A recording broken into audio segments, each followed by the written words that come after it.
In my family, being born a daughter meant two things: silence and service. From the age of 12, I was waking up early to cook breakfast for everyone, then catching the bus to school with rice stuck to my sleeves. At 16, when Dad slipped 2 discs and couldn't work, I took night shifts after class to help cover the bills. At 18, I gave up a full scholarship to university because rent was late, and my little brother needed braces. Everyone clapped for Michael when he got into college. No one remembered that I had gotten in first. By 25, I had worked 6 jobs across 3 cities.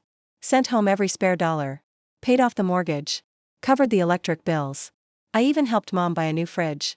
No one ever said thank you. They just expected more.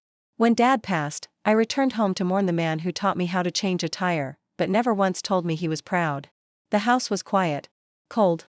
Mom was strangely formal. A week later, I was called into the lawyer's office. Not with Mom, with Michael. The will had been changed. Everything, the house, savings, stocks, Dad's car, even his pension payouts, went to Michael. I blinked. I don't understand, I said. The lawyer looked uncomfortable. Mom didn't meet my eyes. Michael just shrugged. You've always been the strong one, Mom said later. He's the son. He needs the foundation. But the truth hit me like an open palm: they never planned to give me anything. I was never the daughter, I was the labor. So I turned quiet into strategy. I requested Dad's medical records. He'd been heavily medicated in the final months, barely lucid. I pulled bank statements, cross-checked email logs, and traced the PDF signature metadata from the amended will. Guess who had used his own laptop to edit the file? Michael. I didn't go to them. I went to court.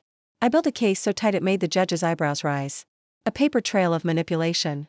A timeline that proved coercion. And a notarized copy of the original will, sent to me in secret by Dad's old friend, naming me as the sole beneficiary. The court invalidated the amended will. Michael was slapped with a fraud investigation. And Mom? She stood outside the courthouse in silence, clutching her bag like it was a lifeline. I walked past her without a word. I sold the house. Used the money to fund my long-delayed degree. Then I opened a legal aid clinic for firstborn daughters who gave up their dreams so their families could live comfortably. Now, I make sure women like me never have to beg for what they already earned. They taught me to sacrifice. I taught myself to win. If you've ever been the forgotten backbone of your family, hit like, subscribe, and share this with someone who knows that being strong doesn't mean being silent.